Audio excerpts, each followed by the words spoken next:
After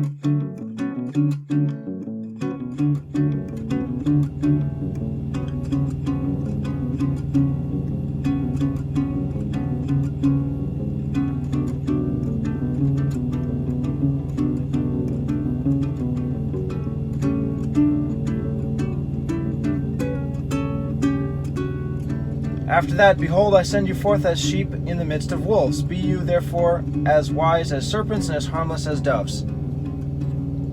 That is also in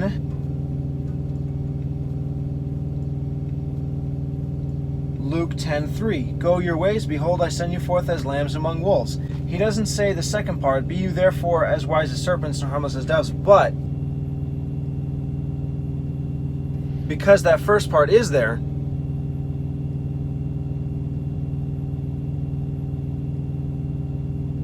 and it's not in Mark or Luke when he sends out the 12. I'm going to move that whole verse over to Luke 10 when he sends out the 70. So I'm leaving out verse 16. And if you remember also, I mentioned verse 17 down to verse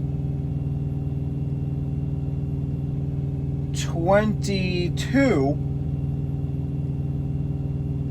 is similar to a section of the Olivet Discourse.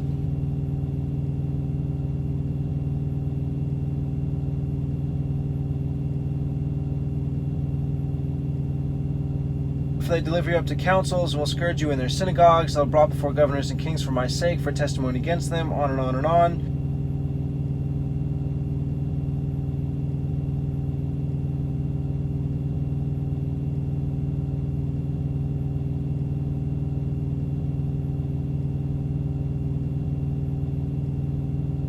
You shall be hated of all men for my sake, but he that endures until the end shall be saved. All that is in the Olivet Discourse.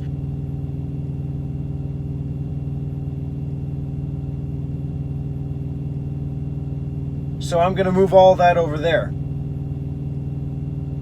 So I'm going to skip everything from 16 down to 22.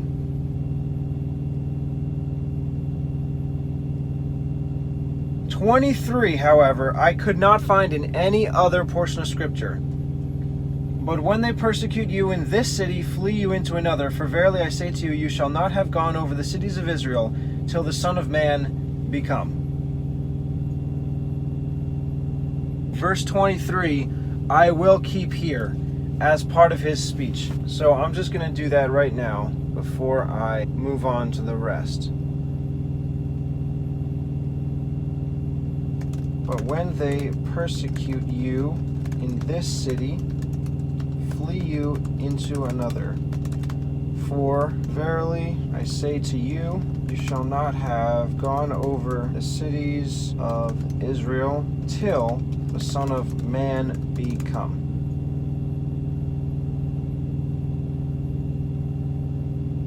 Now, the verse after that, the disciple is not above his master, nor the servant above his Lord. It is enough for the disciple that he be as his master, and the servant as his Lord. That is in Luke 6:40. However, halfway through 25, where it says, if they have called the master of the house Beelzebub, how much more shall they call them of his household? That I couldn't find anywhere else.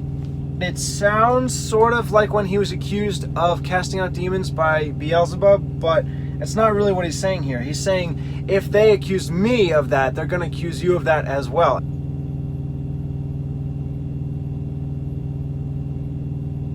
And it makes sense to have that here because they accused Jesus of casting out demons by the power of Beelzebub when he exorcised this one man, when he cast out the demons from him. They're like, he does it through the power of Satan. He's not the Messiah. It makes sense that it would be here because that's what his disciples are now empowered to do as well. So that I'll keep here. Still Matthew only. Halfway through verse 25. If